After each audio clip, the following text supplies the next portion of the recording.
bonus stuff. No face, it's already dark enough here in the land of tiny daylight intervals that there's no point in me pulling up my camera.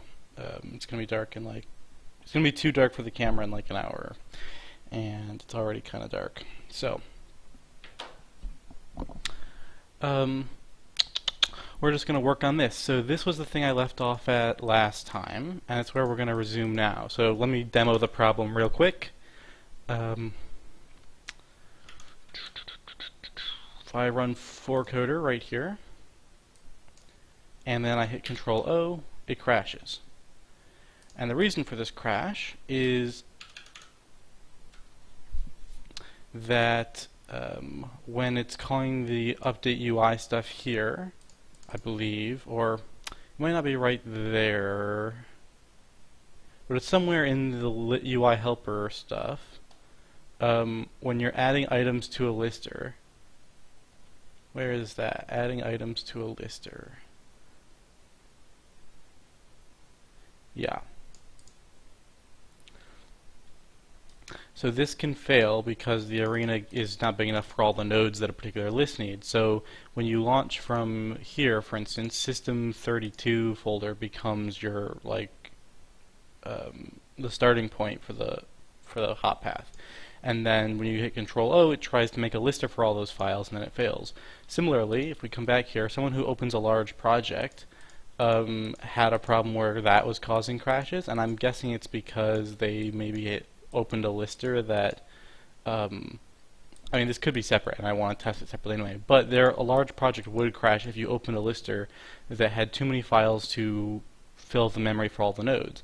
But none of that really needs to happen because the lister doesn't need to always have all the nodes in it. It just needs to have the set of nodes for whatever can fit on the screen, which is so few nodes. Like each of these is a node, so 1, 2, 3, 4, 5, 6, 7, 8, 9, 10, 11, 12, 13, 14, 15, 16, 17, 18, 19, 20, 21, 22, 23, 24, 25, 26, 27, 28, 29, 30, 31, 32, 33, 34, 35, right?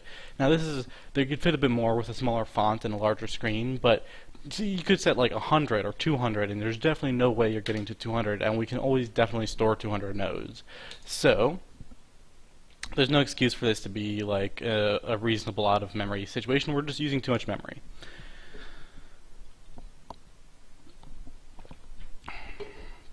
So that's our first mission. We're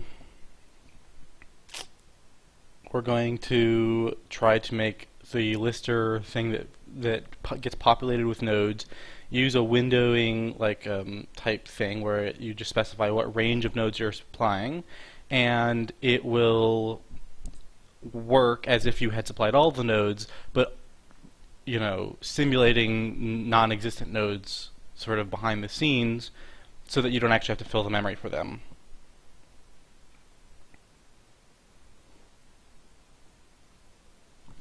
So let's get going. Hey Jim, welcome to the chat. So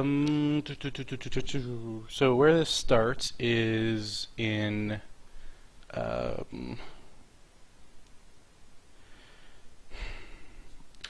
UI helper mostly. And what I want to do is I want to put up side by side the lists thing. Do I have, by the way, okay. Oh, that reminds me, I do want to put this right in here real quick. I haven't done this yet. Modifiers on scroll wheels? Not working? Not sure why I have this really inconsistent camel casing habit for these things. They're not book titles. They should just all be like this, and yet I keep capitalizing a bunch of them.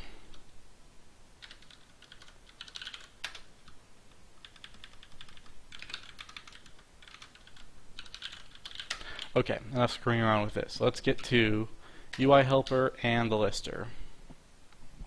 So, I'm going to do it on this one first because this is an easy one. Basically what happens with the all buffers lister is we are making a list that contains all the buffers, and the first thing we do is we iterate each view and we make a list of an array of buffer IDs that are currently being viewed. And we're not doing anything with that except, making that nice short array so that we can sort them to the very bottom. You can see that in this loop and in this loop what's happening is every time we look at a buffer we quickly check and see if it's anywhere in that array. That array is no more than 16 elements, so this is like at worst kind of slow, but even then the common case is like 3, maybe 4 panels, right? So I'm not too worried about doing it this way. Maybe there's smarter things I should be doing, like building in a complete list here, and then when I discover one of these IDs I want to pulling it out of the list. I don't know. But that part's not the part I'm worried about. The part I'm worried about is the generate all buffers list output buffer. And that's makes this call right here, which eventually adds an item to the lister. This is the spot where it gets a little tricky for us, because this is being called in these 3 places, so just dropping that in wholesale is going to create code duplication, but the way it's structured, we kind of have a couple of layers of separation already. And what sometimes happens is if you have a top level, like you have a thing that calls to a high level API like this is a pretty high level API because it calls to add item, which itself finally does some work, and therefore it's like a layer of separation between the thing we're creating and the thing that's creating the thing we're creating, right? This is doing the main logic. This is the actual like atom of the thing we're creating is these items, and this is like a little helper that wraps that. So we have this extra layer of piping, and what we're about to do is say there's a new type of item here, or a new way to talk about adding items, and the change here has to propagate through this pipe and then out to this code here. So it's not really clear where we want to make the change first. Do we make the change at the API here? Do we make the change on this pipe first, or do we do it here? I think I'm going to try to do it here first. And the reason I'm making that decision is, well, there's no good reason to start at the pipe. There might be a good reason to start from this side, but right now that would kind of be a case of designing the API without either implementation code or usage code. I already have this example of usage code of the API, and I'm about to mutate the API. I might as well start with the usage code I already have and mutate the usage code, and then I can push down into the new stuff rather than starting where there's something new, right? So output buffer, output buffer, output buffer. What we basically want to be able to do is at any given time when we're generating all buffers list, we want to be able to we need to be told, I need to be told in the generate call what window I actually am interested in. So this is actually going to force us to go up another step. Generate all buffers goes to the refresh handler. Refresh is right here. And there we go. Okay, now we are all the way at the top of the chain, right? And the very first thing that's happening here is we're saying that when we make a generate call, we want to tell the generator not necessarily use to generate its entire scope, but to only generate a particular section of its scope, right? So that's something that really needs to be included in this function signature. I think what we want to do is, okay, so since we're in this situation where we have one side of the API has to fill in a function, and that function then gets passed in as input to the actual library thing that we're making, the wrapper thing, the helper thing, we want as much as possible this function signature to never change, because this is like, although we're not changing the function signature of a thing that we're calling, we're changing the function signature of a thing that we're implementing, which is perhaps at least equally annoying to the user. So we want to make this change in a way that will reduce the number of changes that will have to be made in the future. One technique that I usually like is to do something like lister generator parameters. The advantage of this method is now all the parameters that need to tell us things about, like, oh, that we're doing a windowed thing or something, and these are things that are strictly optional, right? These are kind of necessary. You need to use this arena, you need to use this, put it on this lister, this is the links pointer you need to be using. This part here is more like, look, if you support like optimizations for windowing, you'll find out what window to use here. And this is what I think most of the parameters we add might look like. If it gets to a point where we have some parameters that are optional and others that aren't, this might be kind of more annoying, but we could then discuss how to deal with that. The only downside here is if I make this decision, then what I have to do is I can create a struct here that's like lister generator lister generator parameters, and now anytime I need to change the set of parameters, I can change this struct, and the code will still compile. But if I do it this way, if I do it in the way where now I can change the members of the struct, whenever I change this API now, what happens is users have to recompile. And they maybe, if I took members out of the parameters, their code still doesn't compile anymore, but that's perhaps a good thing. We don't necessarily want their code to compile if features they were relying on are now gone. Forcing them to look at that might be a good thing, but it might not be. It's kind of a debatable point.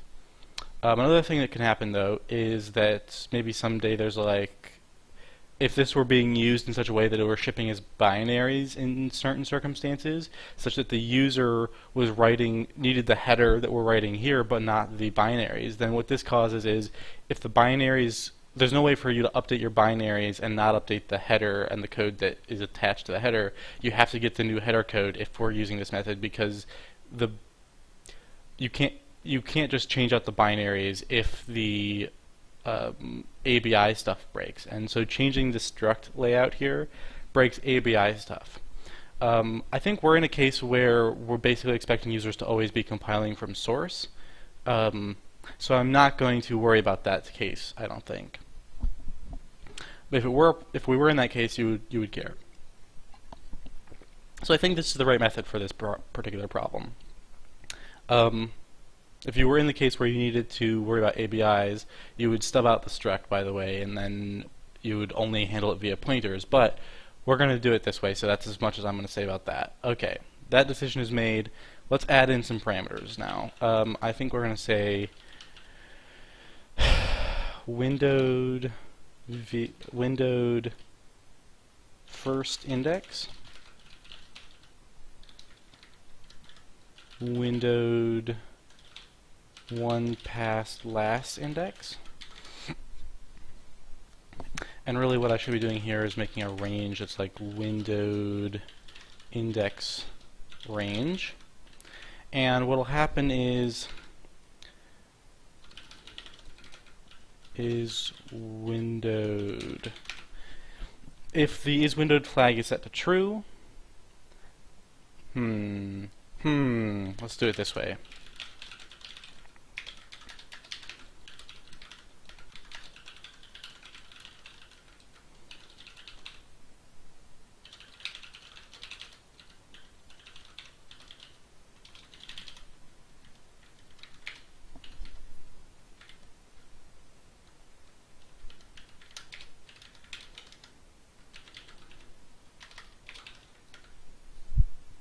Alright, so the first flag we need is windowed. Okay, and if that flag is set, then you use that windowed index range to determine the set of nodes you're actually going to submit. You never have to think about layout stuff. You never have to think about anything. The system from the outside who's calling into this thing will already be making those decisions. It will be the one that's forced to reason about the size of things. It'll be the one that's forced to reason about what range is reasonable. You then have the option to just generate everything, or to try to at least generate everything in that window, or maybe like some subset that at least covers that window is basically the idea.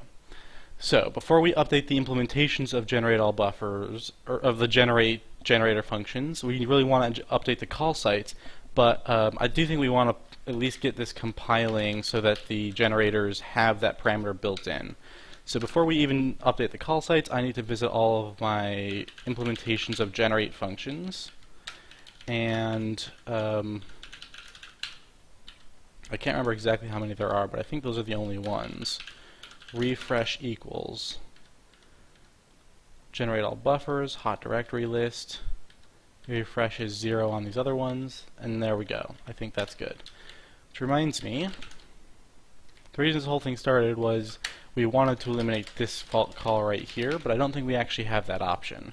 The reason we can't eliminate this call is this version that it's falling, but that we were hoping to fall back to, forces you to pick a size, and this is supposed to be the version that's like, oh, it's just getting enough to always work, and then you don't have to pick a size. But with something like the file and buffer listers, the size of the lister can change while it is running. So there's no way to do that. The only way to make this work is with the windowing, I think. And the windowing is better anyway because it will save memory. So,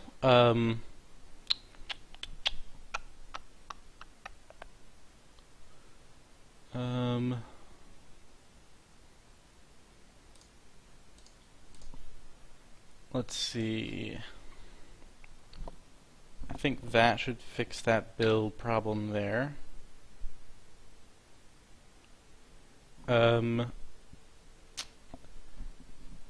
Group.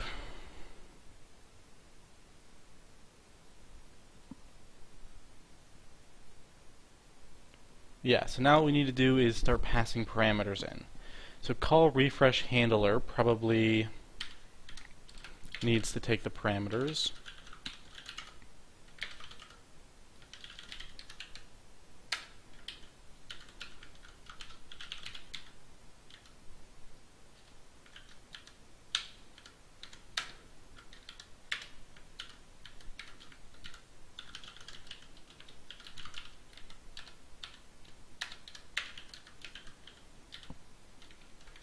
And then just pass them down, so we need to find out where this is getting called.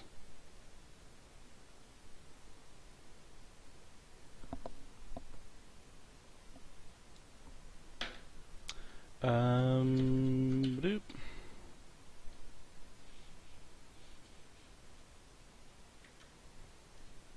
Doop. Doop. Alright, so 1, 2,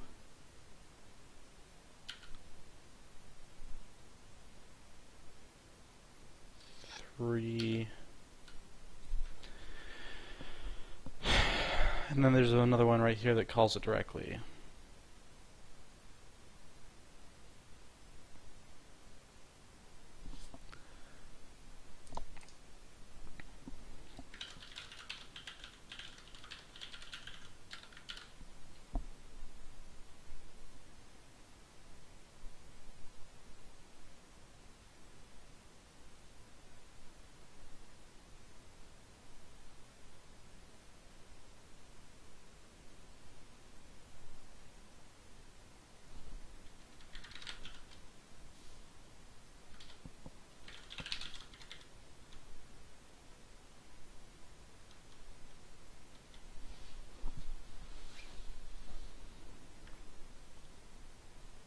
Interesting.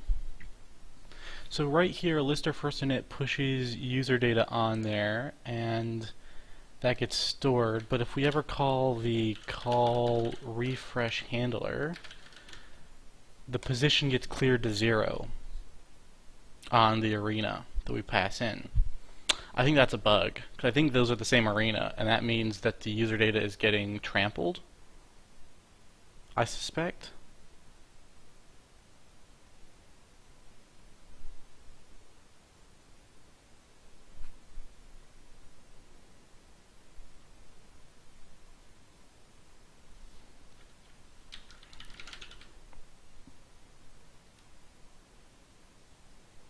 It really depends on who's calling this.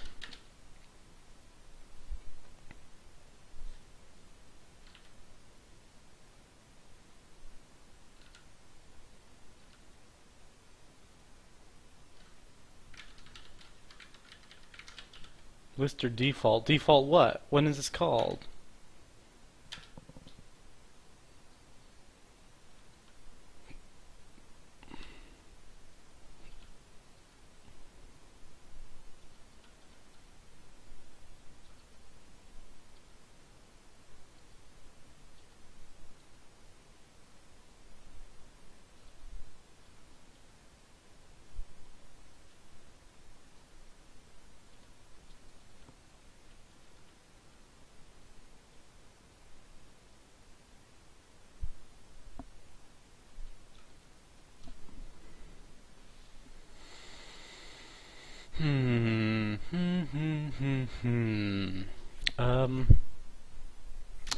So,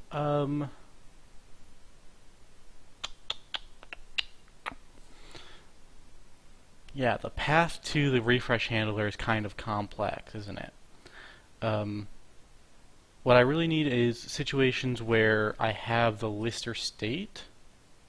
So if I remember correctly, that's the one that will actually contain everything I need.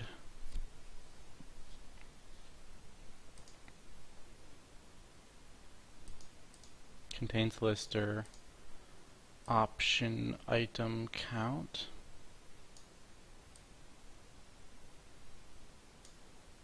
Item index.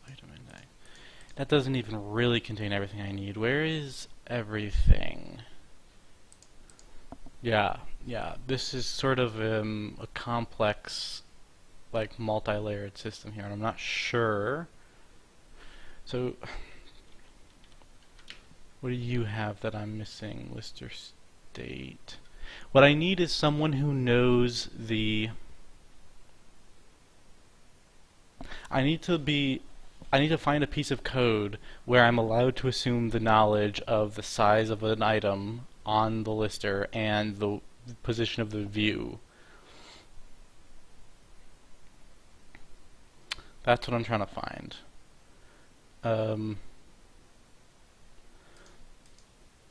Because they're the only one who can, like, set parameters for everything else, and it's starting to seem like this thing here can be called from pretty much all sorts of different layers, and it's not clear if there's a route where all of these layers flow from a position where that knowledge is able to be passed all the way down. You know what I mean? I'm not sure if you know what I mean.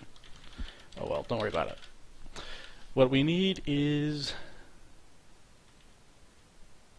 this gets called... yeah, lister default can totally be called from someone who has no idea about that stuff. Well, this one here has view, so it could get the scroll position, and state.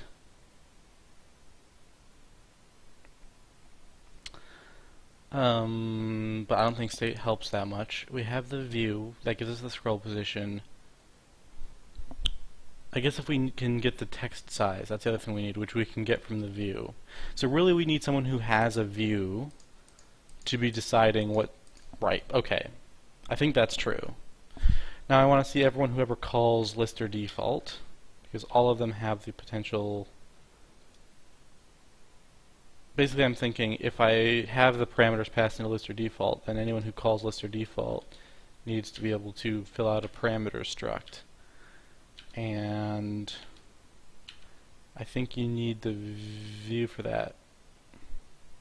Okay, so lister default takes in a view, so it could actually do this, maybe. Maybe I don't need to change it from the outside. Maybe lister default is the place where this should happen.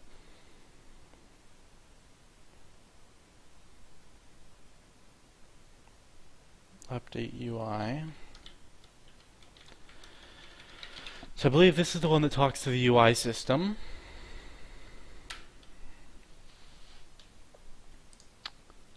This is where we actually compute the line height, and we pull it right out of the view. So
okay, so now I have a standardized spot where I can go to find out a block height and a line height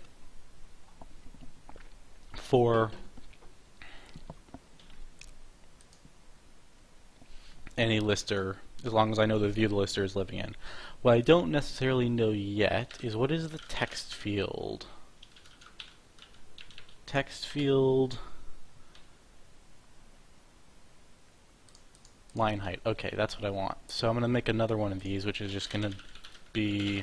This is a little bit preemptive, but it's just... I think it's better this way, maybe. Text field height. So the reason I say it's preemptive is I right now am saying that the text field height is equal to the line height. And I don't necessarily, I'm adding into the mental model the idea that the text field height is different from the line height, and right now that isn't actually a part of the way anything works. But I think that that is something that is reasonable to predict that that could become different. So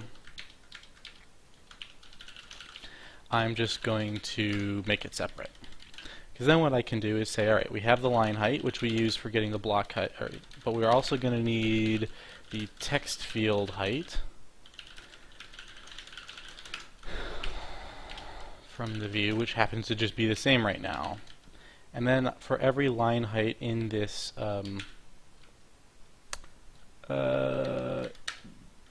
block here, no, not you, where's the UI helper?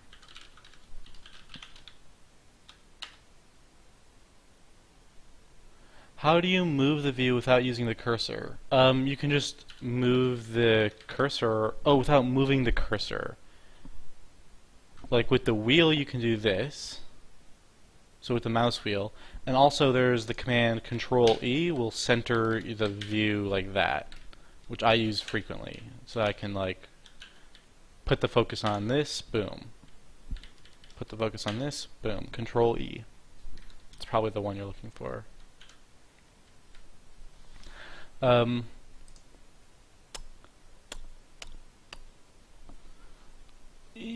Okay. Line height, block height.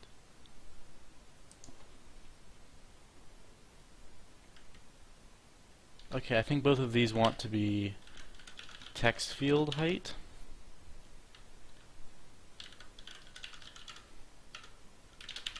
There we go. Okay, so if the method of computing a text field height ever changes, now that will be pretty easy.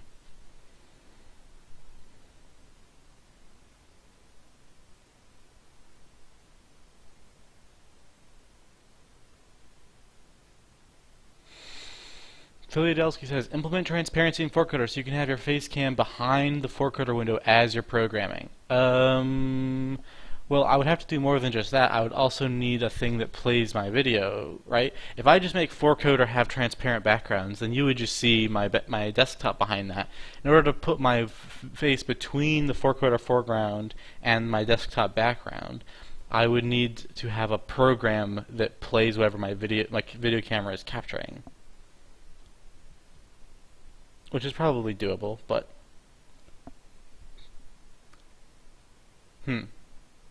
Also very distracting to me, potentially, although potentially funny and interesting.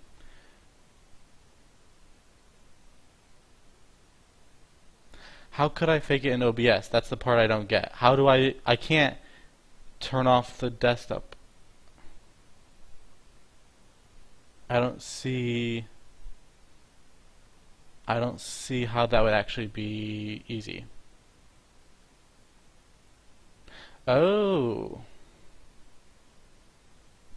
Maybe if I can chroma key the background and turn the desktop background off that way.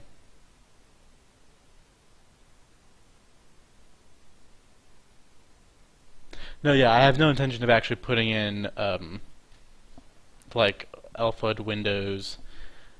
Not even sure how portable that is. Like, I don't know. I mean, it's true, I could just chroma key 4coder already. I don't need to change 4coder. What I could do is turn off the scope highlighter, because I don't rely on that too heavily, and then set my background color to be transparent.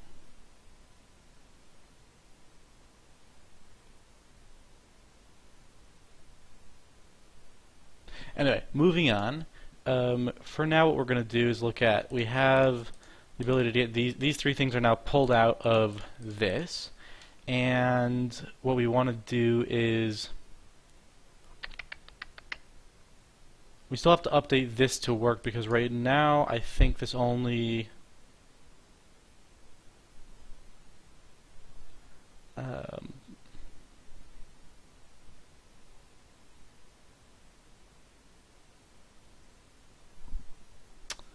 right now it I'm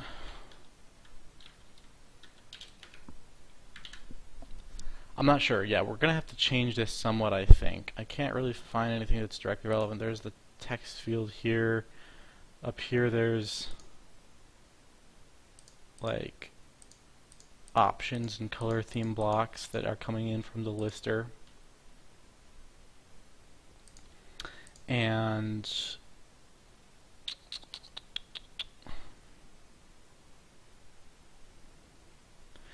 yeah, we would need to be able to skip Y position to the appropriate place. Node index, array index, node putter arrays.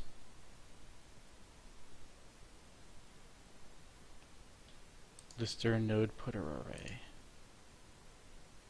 Node index, node putter array dot count. Are there multiple node putter arrays? Where are those coming from?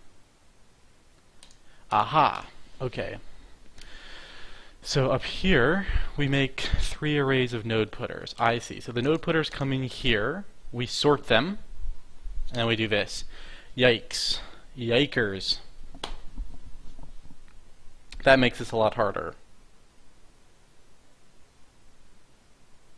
Okay, so all my fanciful ideas about windowing this are kind of failing, because windowing it would mean that not everything is in the node list, and that would change the sorting. So if, as you're scrolling, the set of things you can see are changing, then say there's like a perfect match that this wants to sort to the top of the node list. Well, it's not going to work, right? Because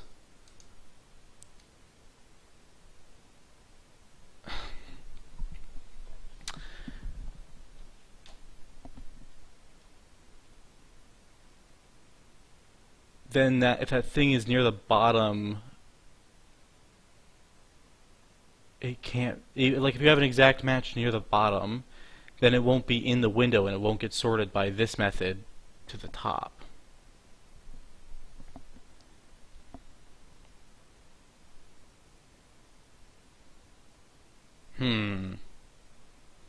Shoot. So many questions, so many problems. So I can't, how would windowing ever work? The idea of windowing would be that you would want to get the full sorting done. In order to do the full sorting, you need to know the current string. And then you could say, yeah, that means you need the full list to do the sort in the first place. I don't think there's any way to avoid generating the full list before the sort.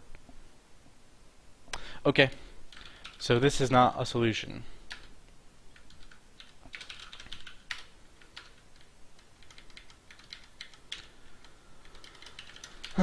Well,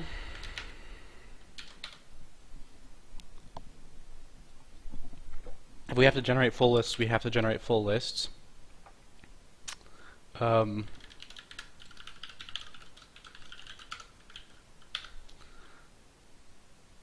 windowing won't work.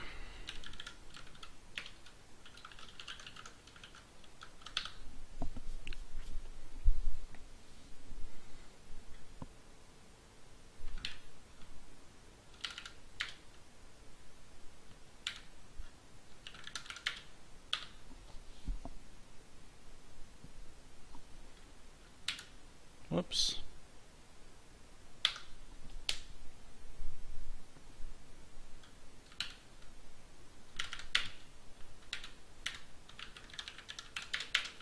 Okay, so We can't do windowing before the sort, and the sort happens during the refresh.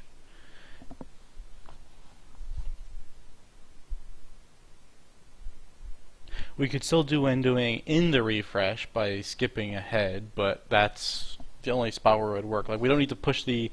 We have a list of... Basically, with a lister, we have a list of nodes, which are just an abstract list.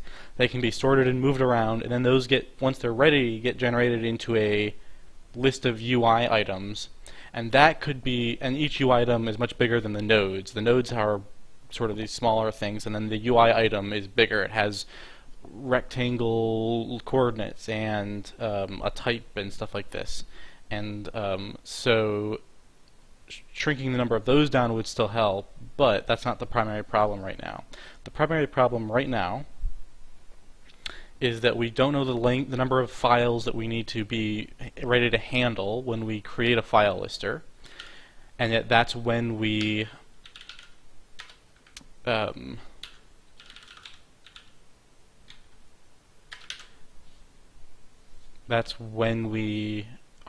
allocating the size of the arena. So I think what we're going to do is we're going to track down all the uses of the arena, and we're going to study that. Because maybe we could be allocating that and reallocating that every time a refresh happens without too much trouble. Like anytime we have to regenerate, a regenerate happens, which is less common than a refresh, I should say. So anytime a regenerate happens, we're going to want to create the arena there. And if the arena we already have is the right size, we can just optimize out the free and reallocate part. And we also want to double check that because I'm still concerned that there might be a bug where user data gets trampled in the current version. So here we go.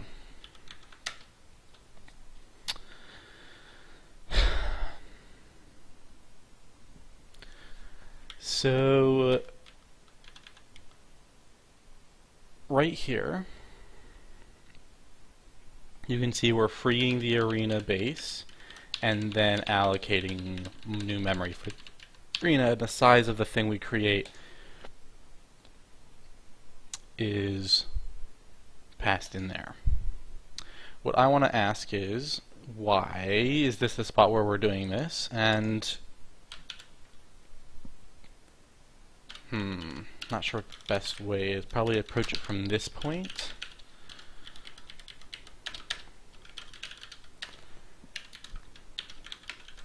Alright, there we go. Whoops, let me update my 4coder because this version has an issue where it crashes a lot. Should have done this yesterday. What? Oh shoot, I just broke it so that I could debug something. Or so that I could study something. Alright. We gotta back out of the mess we're in, repackage this, update my build, and then we can restart the investigation. Okay. Here we go. Step 1. UI helper, lister state, arena, build, fails to build,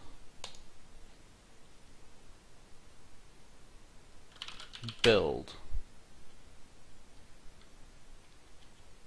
succeeds to build, package, give me a release version that I can run on.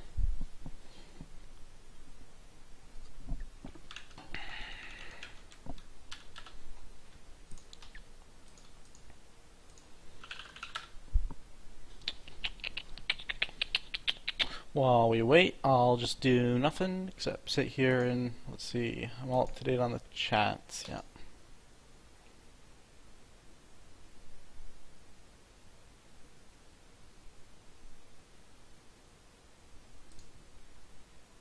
And there we go. So now I'm going to come over here. I'm going to grab the newest version, paste it in, move my config file up to the newest version,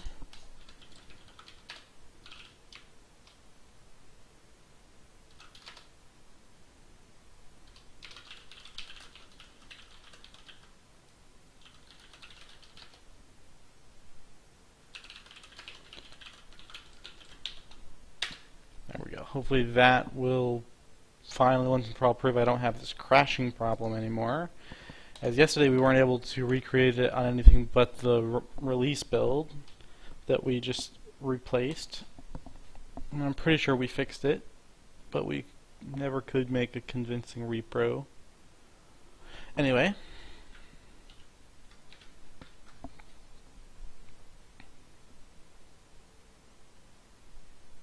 Or we couldn't very often make it. I think we did manage to get a couple, but it wasn't necessarily enough to be super sure.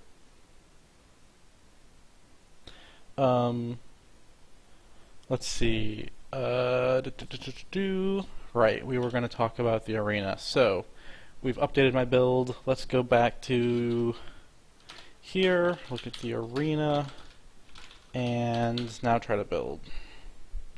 We're just trying to track down how this thing is getting used. So in the init call, it gets freed if it was currently non-zero and then gets allocated.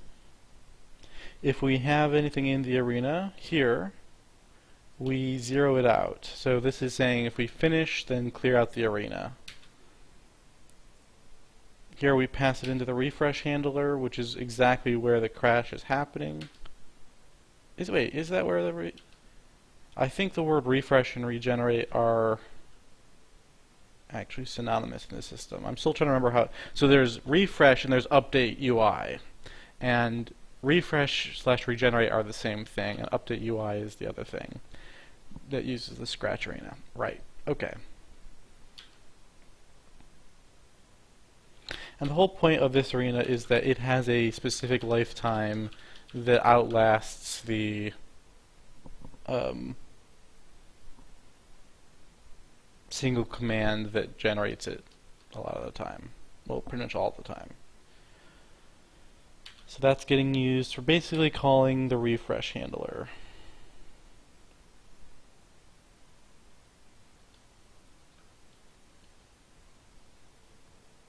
It's also being used for first init, which also happens to just take the arena and the lister.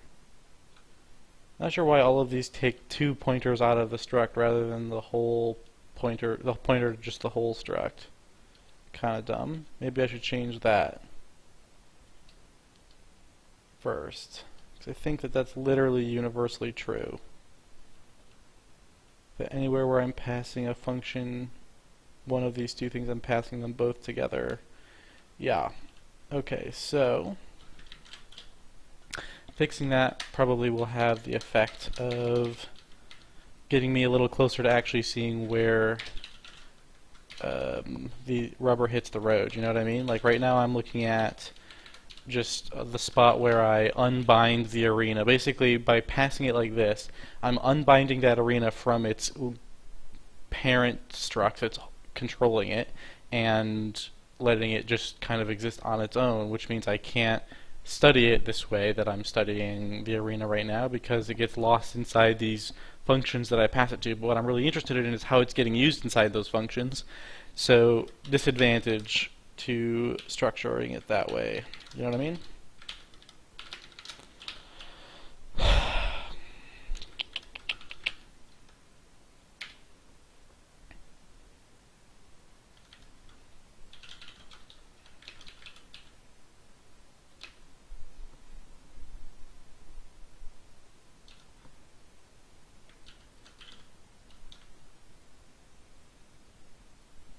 This one here might have a good excuse to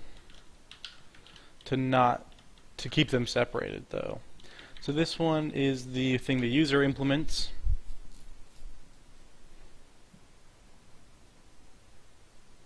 And I think what I'm doing is specifically trying to prevent the user from having to know about the list or state, so that they aren't bound to the way this thing works.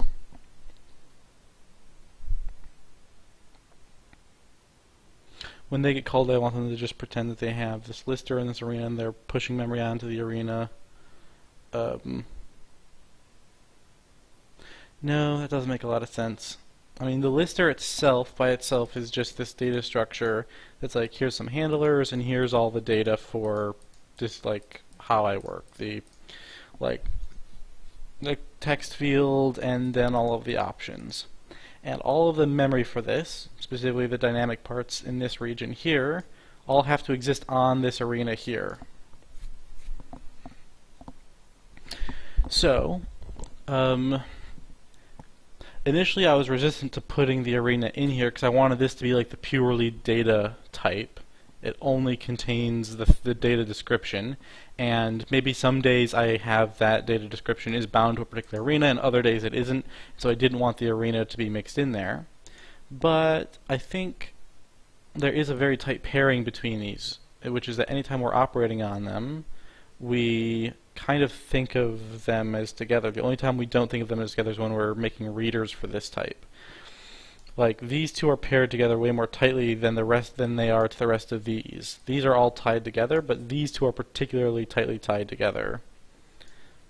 I'm just not sure that I want to introduce a third struct that ties all this to this without tying it to this, which is what I would have to do.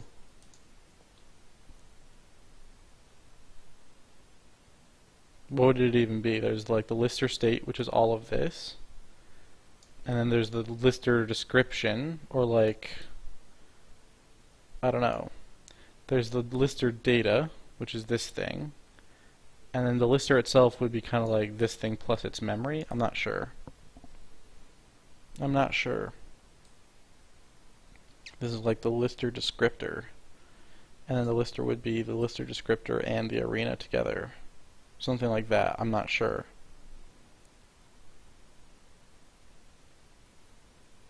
Okay. Well, I think I have an idea now. I think we're going to go with that. Step 1, make sure everything builds except for the arena thing. We're going to actually do that too.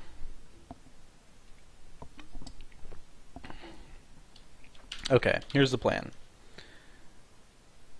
You get out of my way. You are a... Wait, no, first... You are a lister data.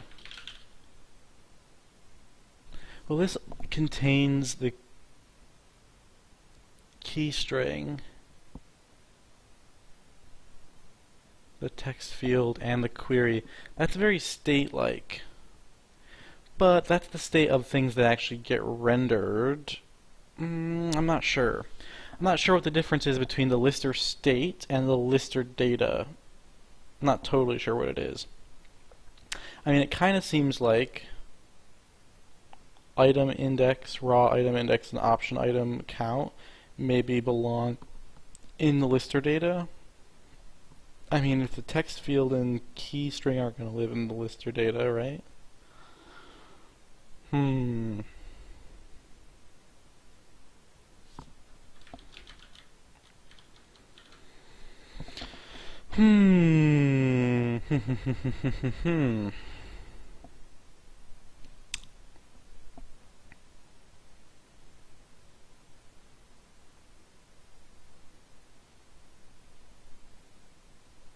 Okay, step 1, we're going to rename that to lister data. Step 2, we're going to ask ourselves whether or not the item index, raw item index, and or option item count belong in there.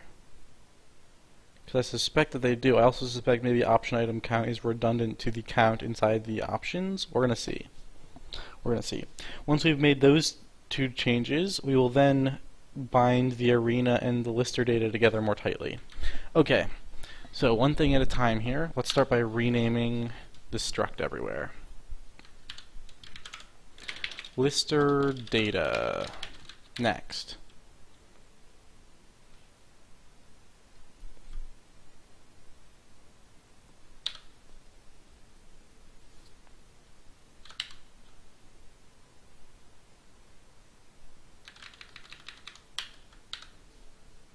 Next. Next.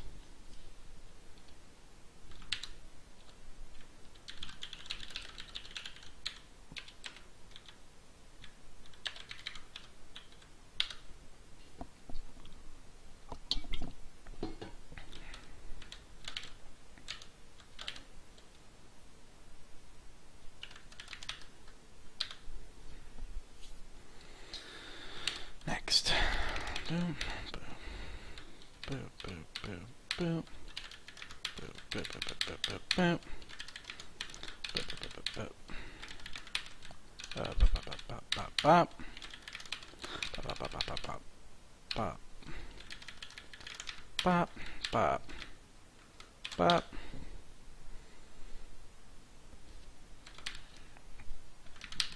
bop,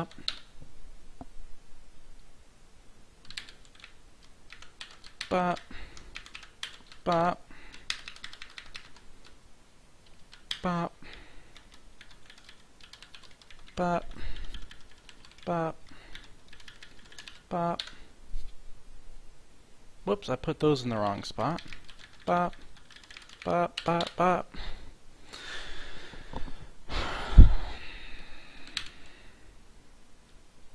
Let's try this.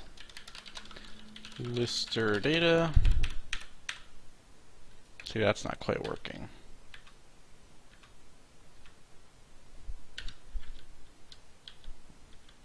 I don't have an exact match version. So now what I have to do is hit yes and no on these to my best of my ability. I think I just missed one.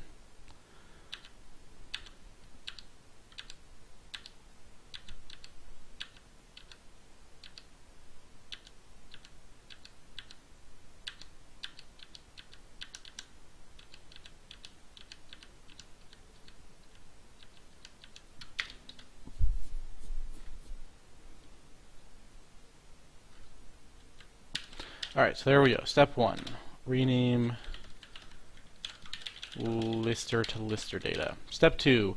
We want to rename the lister data right here.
Much prefer Clang errors. They jump you to the actual token, so you don't have to navigate to the spot where the error happens. Like these would be jumping me straight to the word lister rather than just on the same line as the word lister. But I'm not building with Clang right now because I don't have it set up on this computer.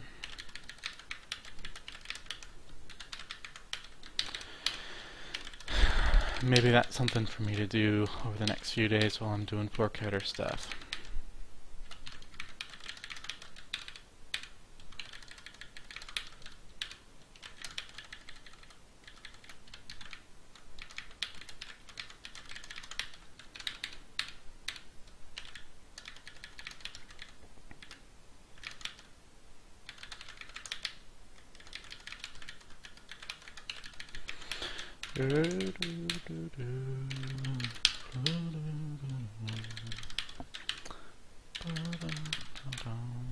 Get out of here.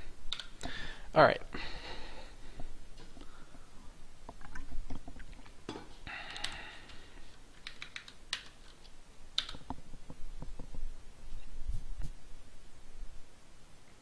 There we go.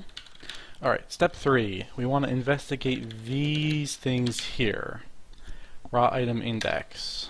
Where do you get created? Where do you get set?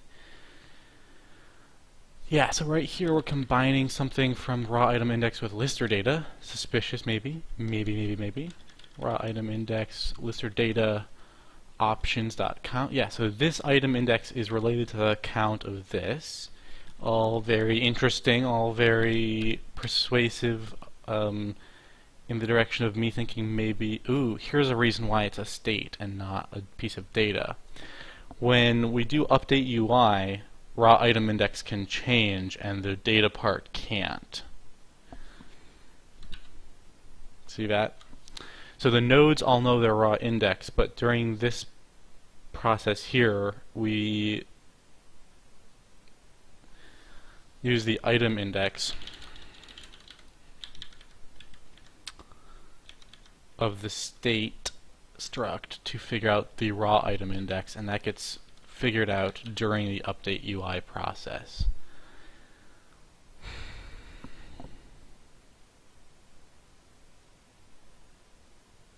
Okay, I'm convinced that those should belong in state.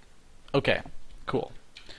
So that prevents me from having to do any work with those, except besides, I want to figure this one out because this is still suspicious. Option item count. What are you actually used for?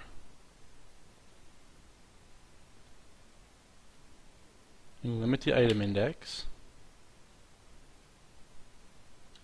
Okay. How are you different than just the count that we get? Item index count. I'm not convinced that that is appropriate because here we're generating... Oh, okay. So the names are just poor here. This belongs with this, I believe. What is that, by the way? Init, if, this is during Updateui, so if that is true, then we do something the next time. So when that gets set to true, it's basically a flag that says, during the next update, please do this thing here. And that is to set the vertical focus of the item. Okay. And then these guys can set that flag. Okay, so that is unrelated. These three here... Well, how do I want to do this? Yeah, these three here, I don't know.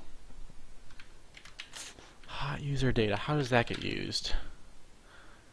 Let's take a look. So here we're saying hot user data. Okay, so that's for clicking. Understood.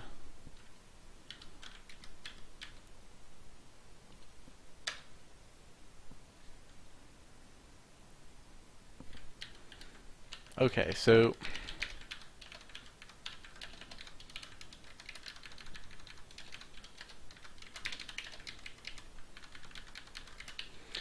alright, first the comments. This is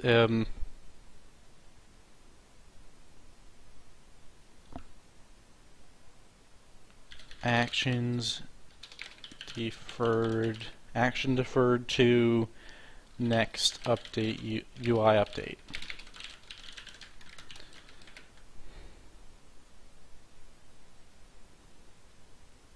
State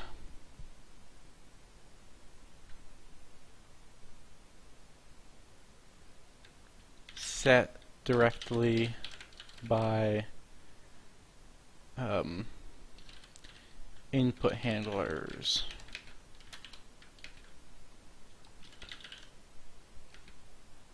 State of UI computed during UI update. What is this? This is the actual, like, just the lister data, really. Don't know what else to say about it. So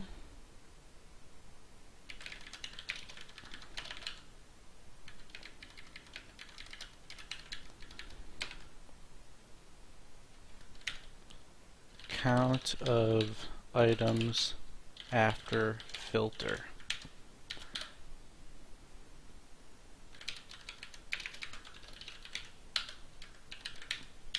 Here we go. Items count, item count after filter.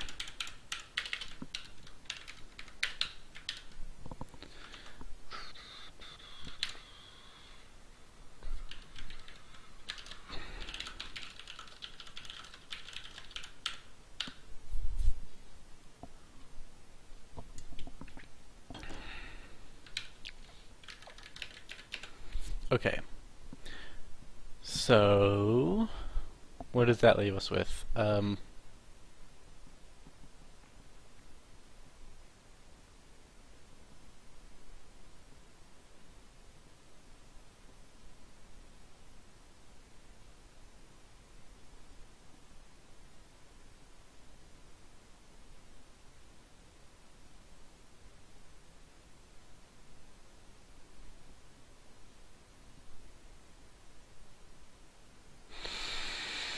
Hmm.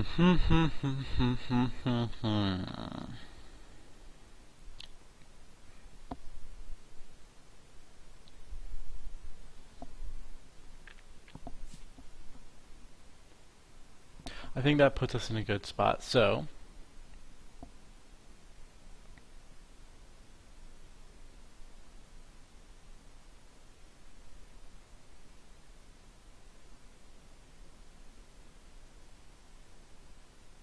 yeah, next thing to do is to bind these two together into a lister.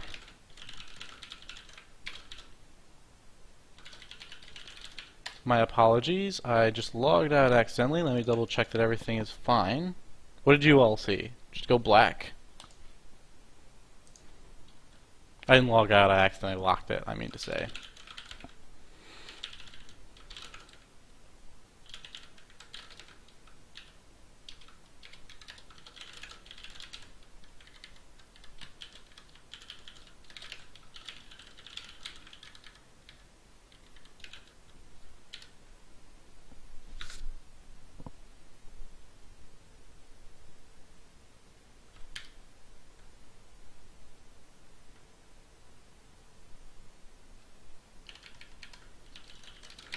Alright, now we're just going to update all of these to work without, well, through this new struct.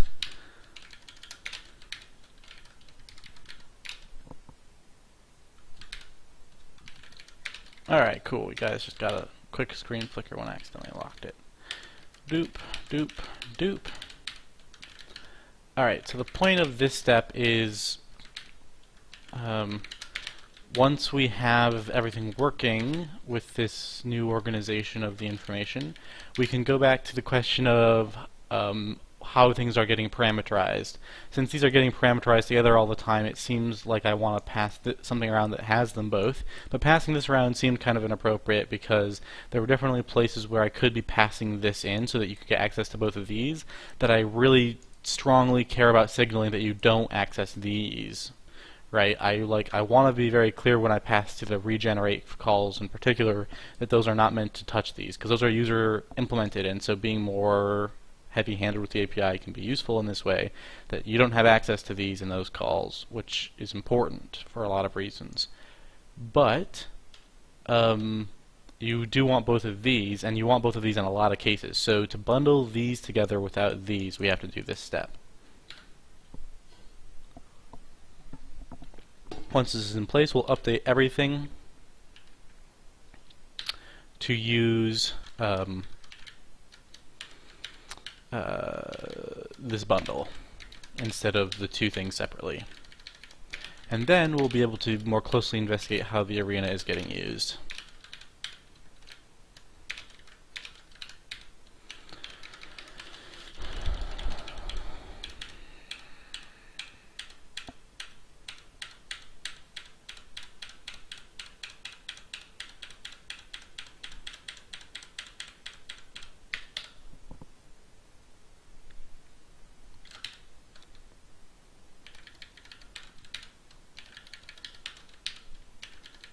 See all these spots where I'm passing both of them, and I have to update it twice because of that?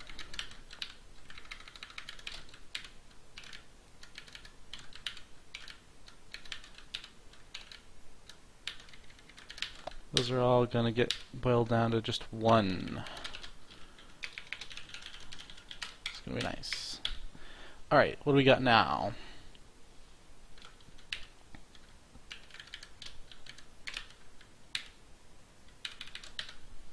Okay, what do we got now?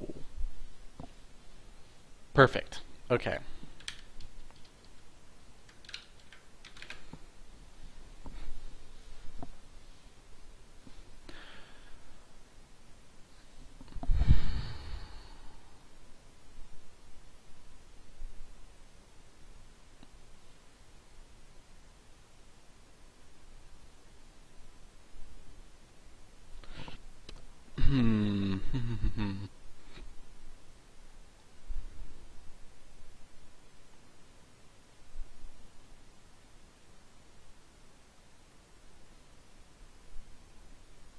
So I think the next, I think the next move is just doing that do.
Oops, I need those. It's this one I wanted to get rid of.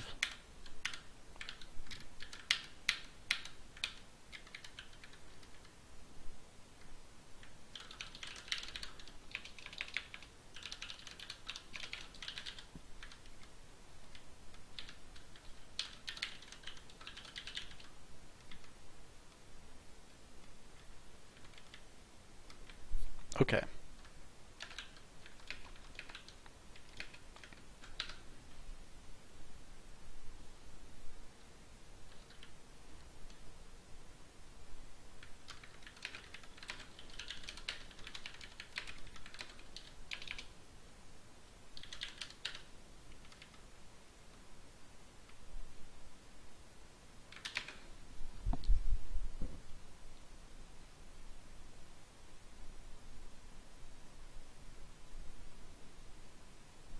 Interesting. Interesting.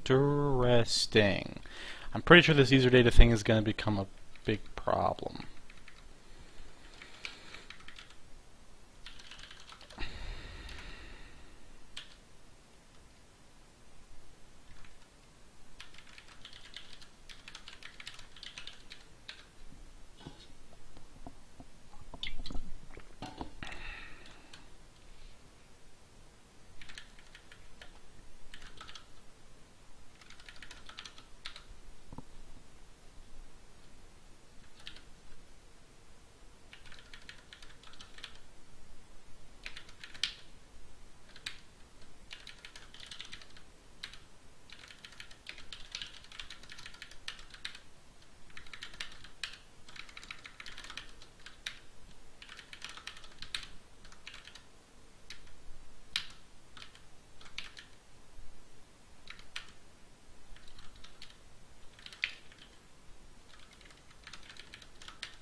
What's going wrong? Oh, I see. I'm just supposed to pass in lister. Yikes.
Whoops, should not have changed this one.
Interesting. Interesting.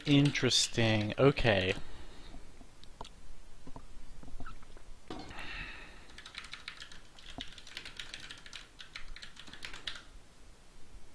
So we already have a thing that begins a generate pass, which is nice because that means we can pass a size into that to reallocate the entire arena.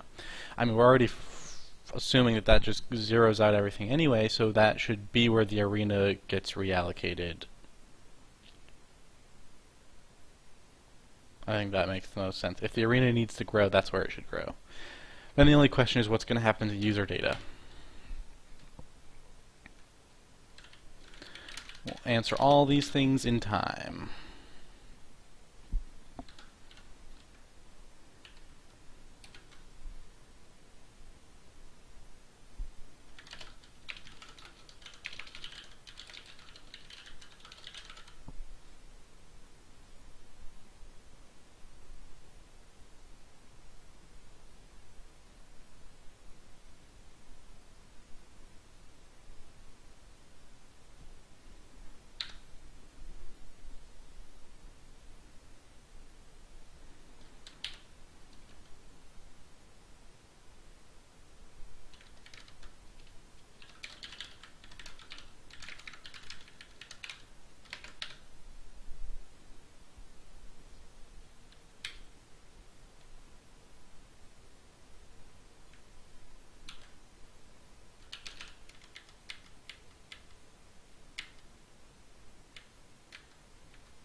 how exactly does that get used during this process? So we push on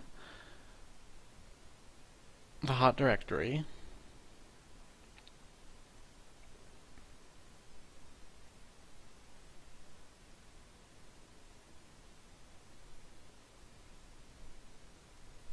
We then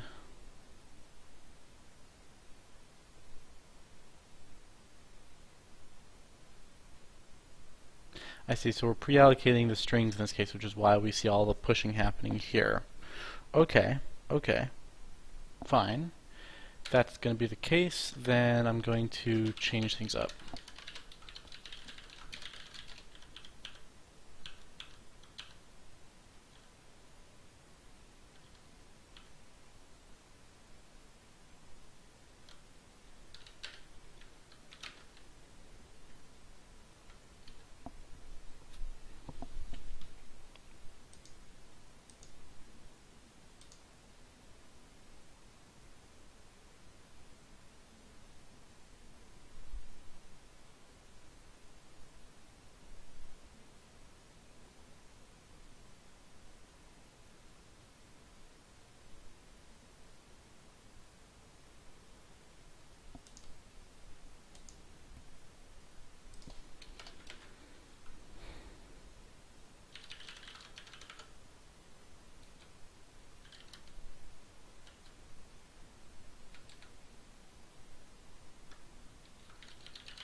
See if that works.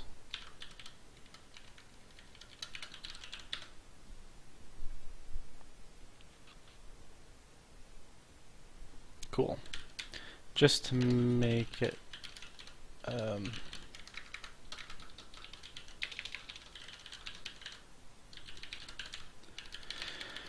extra likely to work on as many compilers as possible, though, I'm going to do that. Hopefully that's enough.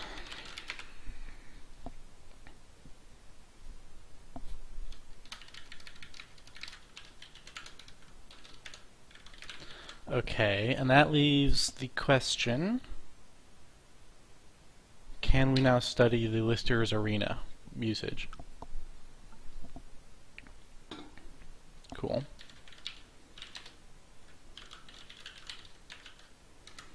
Show me where the arena gets used. This time where it actually gets used, not just where it gets passed into a function that that actually will use it. Alright, so here we update the allocation. Whenever we initialize the state, we're updating the lister's arena allocation. Then, whenever we first initialize for the first time the lister, we store the user data into the arena. Then, whenever we want to add an item to the lister, we push that item onto the arena. When we're trying to add an item that doesn't have its string allocated on this arena, we first allocate the string onto the arena and then push on the item. All the same applies to UI item. What's the difference? Index, string index, instead of string status, string index.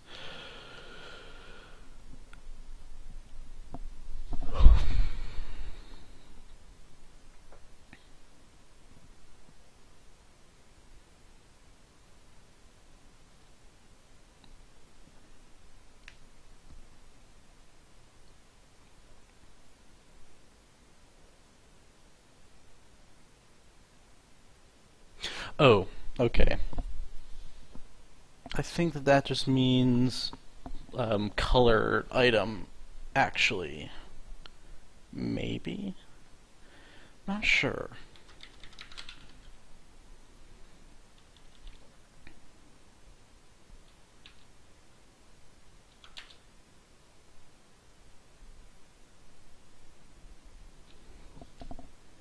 UI list. What does that mean?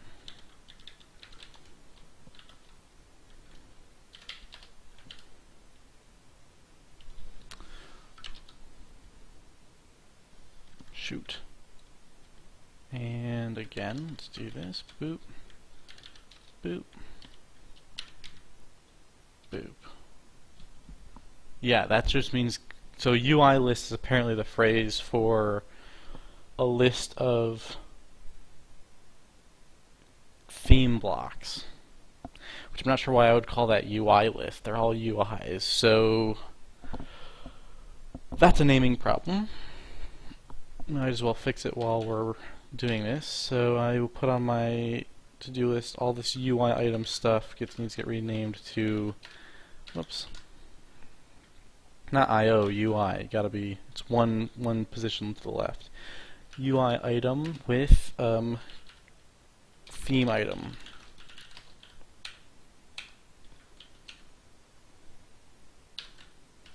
UI list with theme list.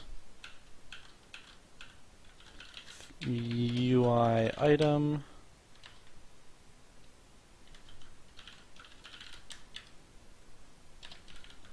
theme item.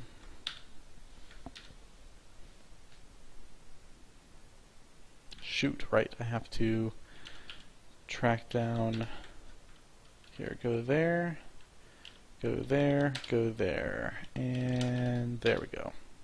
Take that out of the equation so I can track down the rest of the problems with the theme items, and there are no more problems. Okay, back to the arena thing. So we allocate it during that. During the first init we push user data on. Then we can add items. We can allocate strings and use those allocated strings to add items. We can add theme items, allocate a string and use that to add a theme item. When we call the refresh handler, the first thing we do is we zero out the arena, which means if there were any user data on there, we lose them, which is bad news. So we need to not do that. Or we need to move the user data to somewhere safer, like onto the state or something, not sure.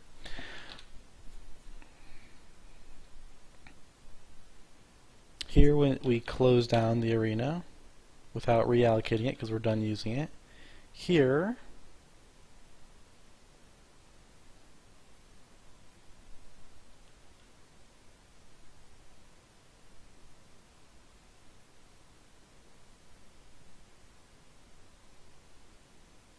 we're using the arena just for a temporary block, but then we turn right around and use it again.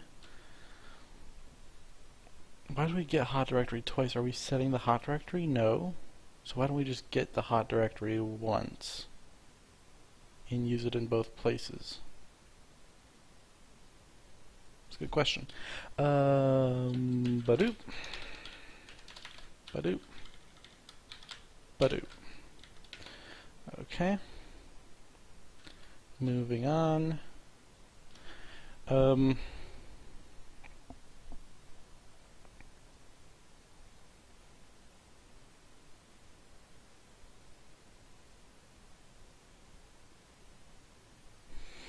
Here we're manually doing the allocation for strings. It's fine. This is all just allocation stuff. And that's it. Okay, so the only interesting things about how we use it is the initial allocation is here. User data gets pushed on here. Then it gets all the items for the arena array, or for the lister. And then there, the user data gets lost. And then there, the whole thing gets freed. So, I think I get the whole lifetime picture of how this thing goes. It's got problems. It needs to be updated. Let's think about the user data portion of this problem first. The user data is weird because it doesn't get changed. So let's look at user data in particular first. It doesn't get changed during a refresh like everything else that lives inside that arena. Everything in that arena can be flushed and rebuilt except for the user data, which is supposed to be the same forever once the lister is initialized.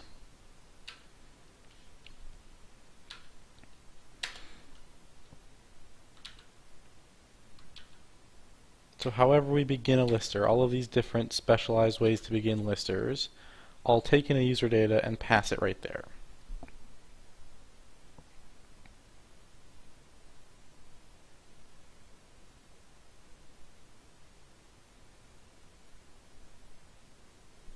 So if we wanted to avoid having to allocate the arena during this call, we would want to not allocate the arena here, and therefore not store user data on the arena here. What we could do is set a maximum size on the user data. That'll require me to see what the current maximum size is, and then we could just have a opaque, like a built-in buffer in the lister that stores that, and say like, look, you got like 64 bytes of user data. That should be enough. If you need to, make it a pointer to something else. Maybe that's enough. I'm not sure. Let's track it down.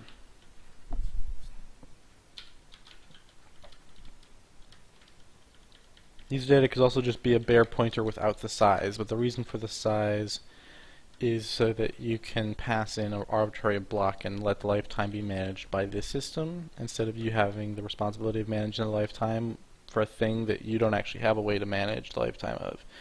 So, yes, it's interesting.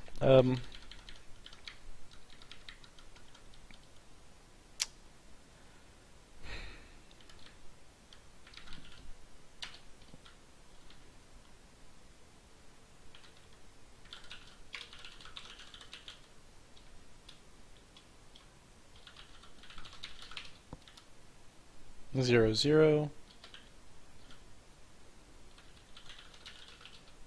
0, 0,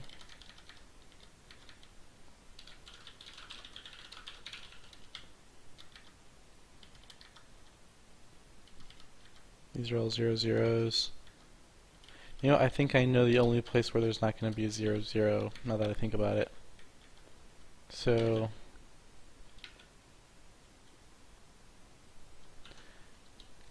kill buffer.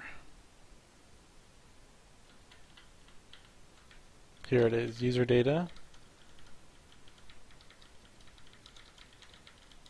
of that becomes that, but the user data of this becomes that. I see. So this is the user data of the clicked item. That's what the activation handler takes, is the user data for the activated item. If you want to get the user data for the entire lister, you have to reach all the way into the state that you got past. Why do you get past the entire state to begin with? Because you have to call lister default. What does lister default do that it needs the state?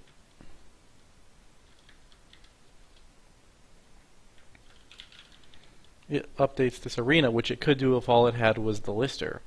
Okay, so lister default no longer takes in the full state, it only takes in the lister.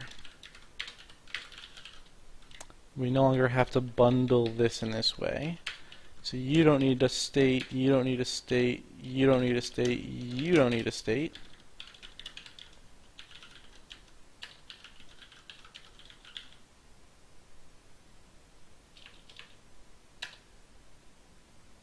And there we go.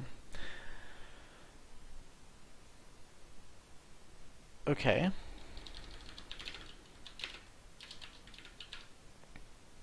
Now if I go over here to the UI helper, we want to update it to not take the entire lister in, or the entire state in on the activation function, and just take in the lister. That's going to require some... Uh-oh. This does need the state, because I forgot about this part. Never mind. You're going to need the state. You're going to need the state.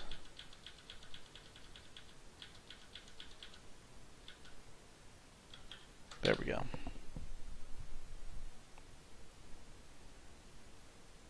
Okay, so point is, you have a legitimate reason to have the state, and that's how you're getting to your lister's user data. But that's kind of lame, because we know you're going to need the user data if you're putting it in, so why wouldn't there be a helper for grabbing it? Not sure. We'll think about that some other day. For now,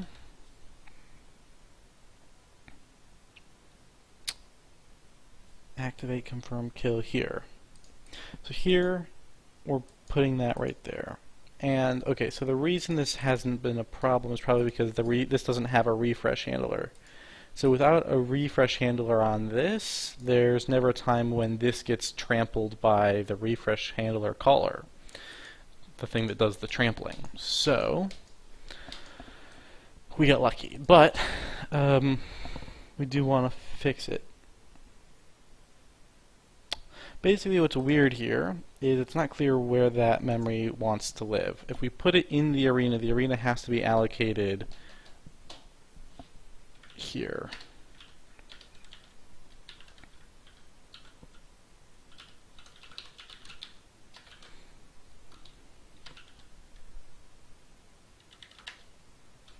If the arena isn't allocated by the time this gets called here, then these have nowhere to get stored.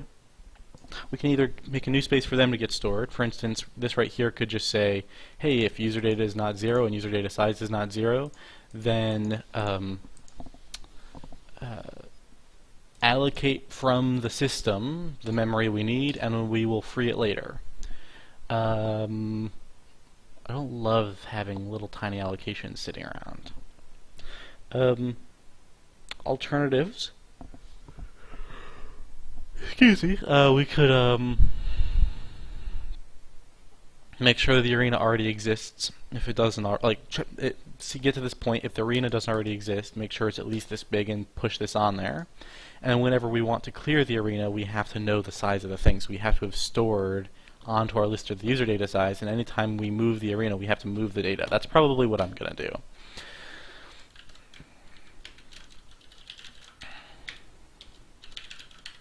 There we go. So in addition to everything else, I also need you to store the user data size right there. Lister user data size equals user data size. Then what we want is if user data size does not equal 0, then what we're going to do is say, okay, we know we need the arena to be at least X many bytes. So we're going to take up here, arena size, we're going to eliminate U. We're going to eliminate, well, let's keep these for now because even though we're not using the arena size, we already have the code that computes arena sizes, and we might want to keep that for other things. So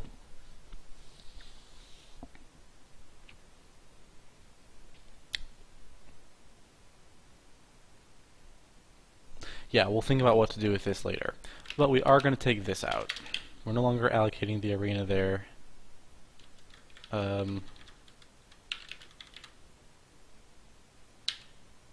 Nor are we freeing the arena here. Although, I don't know, maybe we do want to free the arena here in case it's still not zeroed. In which case,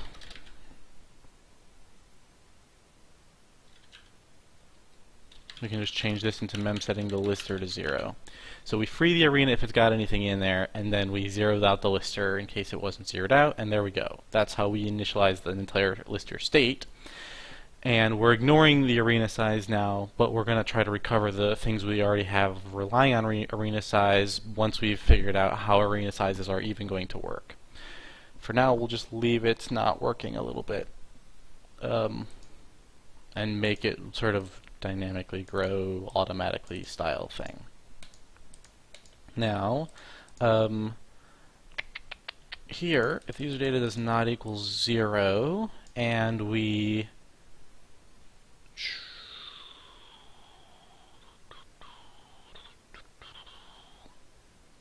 yeah, and we get this far, then what we want to have is a call that's like lister arena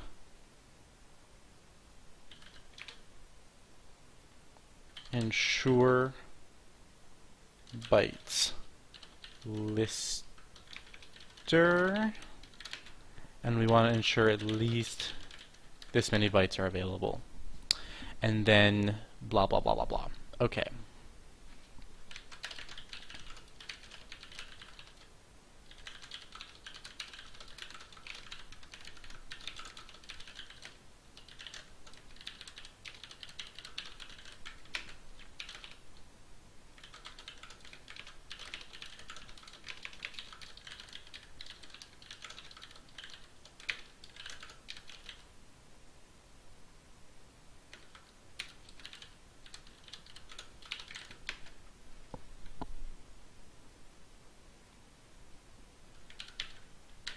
Alright, now I need to pull up the API docs real quick.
Yep, that's it.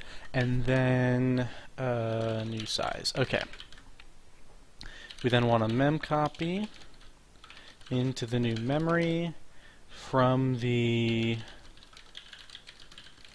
that thing, the current amount of used memory. We then want to rebase the arena onto the new memory.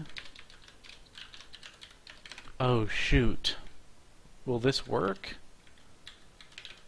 Not sure this is going to work because I have an option list which is based on pointers to nodes in a linked list which are addressed directly, and so moving the memory is not possible.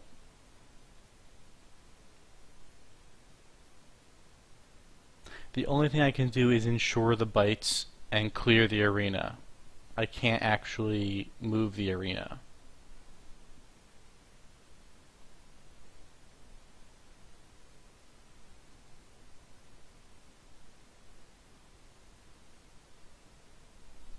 So what do I do now?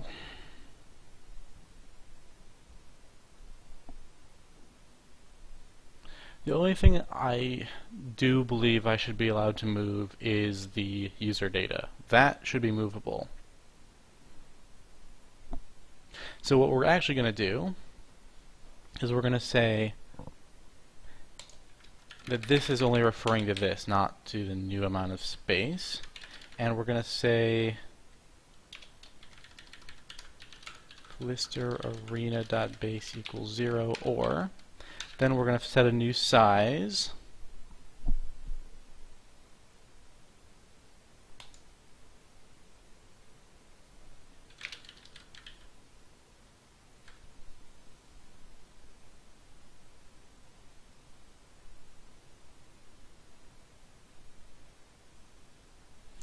Then when we do the copy, we're not going to use the arena position. We're going to use the arena, we're going to use the lister user data size.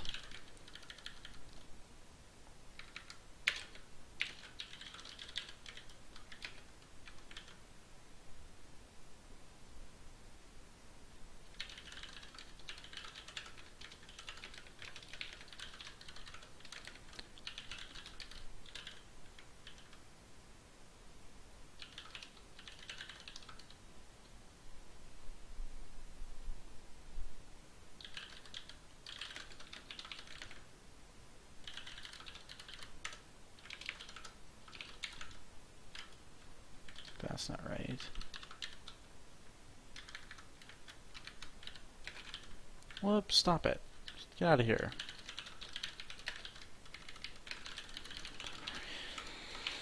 Free app.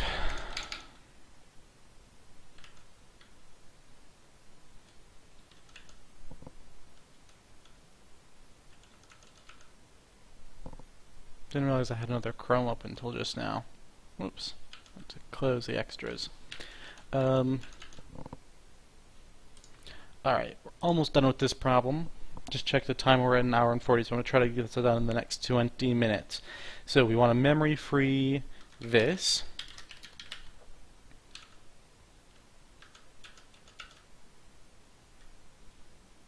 And that wants the size.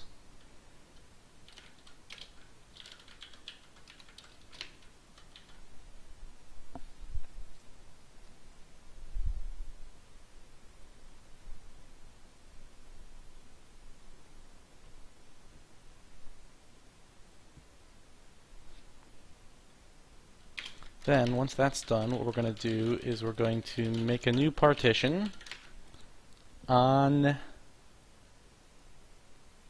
the new memory with new size, and then we're going to push enough bytes onto that to reserve the user data. Right? So the position will be lost. So if you call list ensure bytes, you're also clearing data.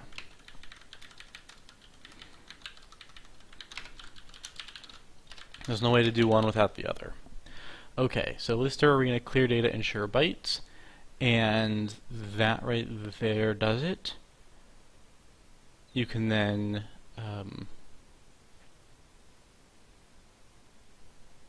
so before you call that, what you want to do is make sure that your lister user data size is set to 0, and then you're going to allocate something that's at least big enough for that. Now, what I should probably do is I should set a min size on this of 64K.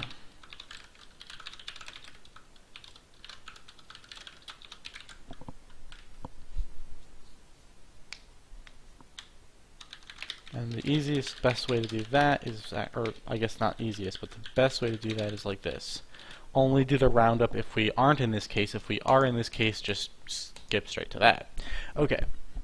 Don't bother with those. So we make sure that's a 0 so that it doesn't use any and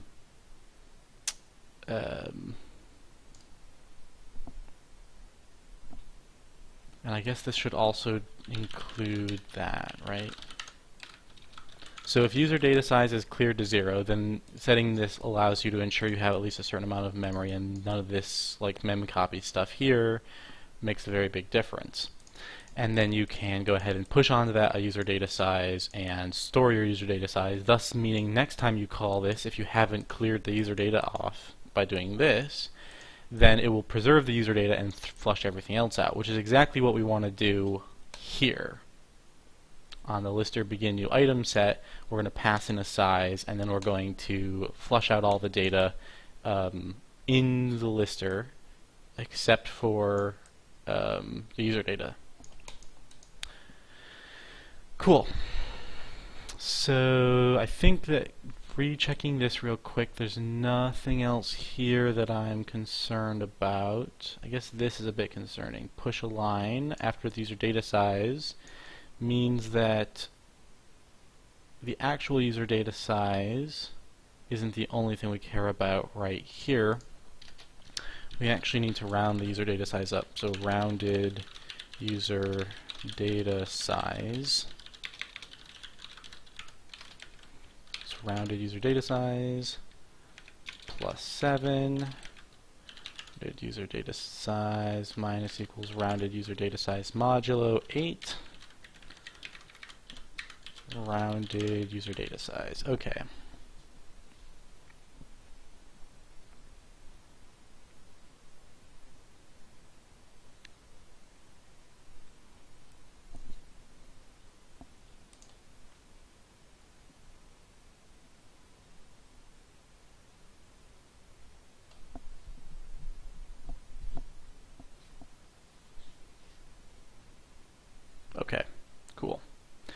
Next, lister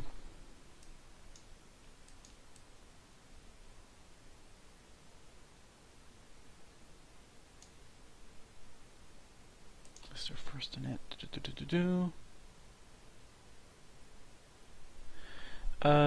Yeah, I think that's everything. So now what I want to do is make sure that everything builds, and then we're going to look at begin new item set.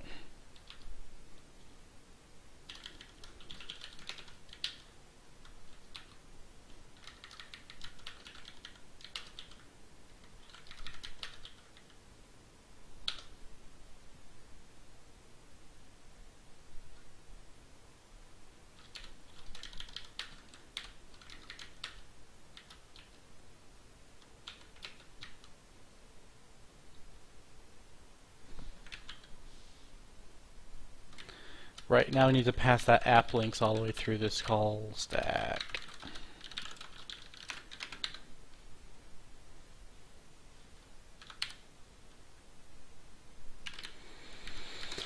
Then all of these are going to want that.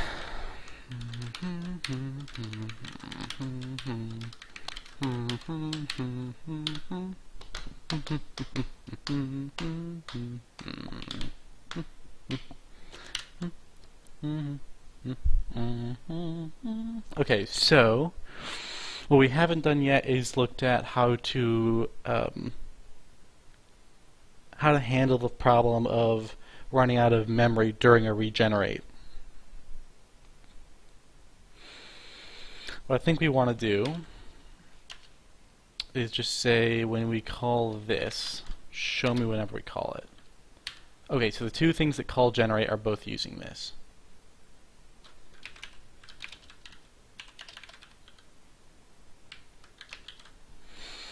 That's good news. And then the other question is, can that take in the size parameter that we need to ensure the arena is big enough for everything before we do this? The other question, of course, is actually, why have I not fixed the thing where we set position to 0 here? I even thought that was useful. So it gets called in 3 places. It gets called here. So whenever we type something in to a file path lister, whenever we backspace something in a file path lister, we refresh, which makes sense because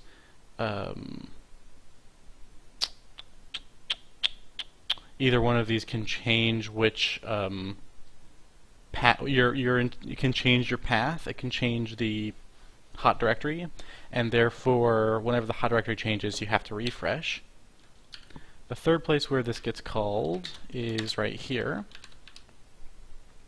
which is anytime the lister default gets called and asked to continue and refresh. So tell me about continue and refresh. Gets passed right here. So if we ever activate on something like a folder, then we do continue and refresh, because that means we want to open the folder, not actually, like, we want to open the folder in the hot directory. It does not mean we want to open the folder as a file and view it in the editor, right?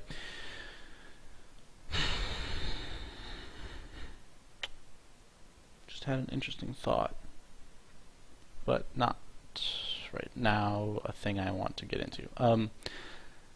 So you grab that and return it, and that will lead to another call to this, which calls this, and whenever you call that, it does this, but now it's actually the refresh call itself that is doing that, and the way it is doing that is by calling begin new item set, right?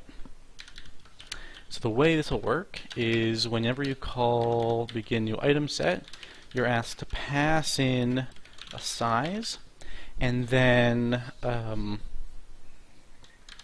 this will be like list memory size, and then what we have to do is lister arena clear data ensure bytes, and this will do the clear that used to be happening in the refresh caller. And It's going to need app, which might be a problem. We'll see. And it's going to need the list memory size. Okay, so that'll lead to a few problems. Let's check it out. Boom. Okay, good. So the generate already has app. That's good news. And now we just need to figure out how to compute this part. Boop. Okay. I think I'm going to cut this stream off right here because this is still going to be pretty long, a lot of work. So this is the first part of a two-parter in which I am fixing the allocation problem for file lists and buffer lists. And the second part will be in about 20 or 30 minutes after I've had a chance to stop talking out loud. See y'all in a bit.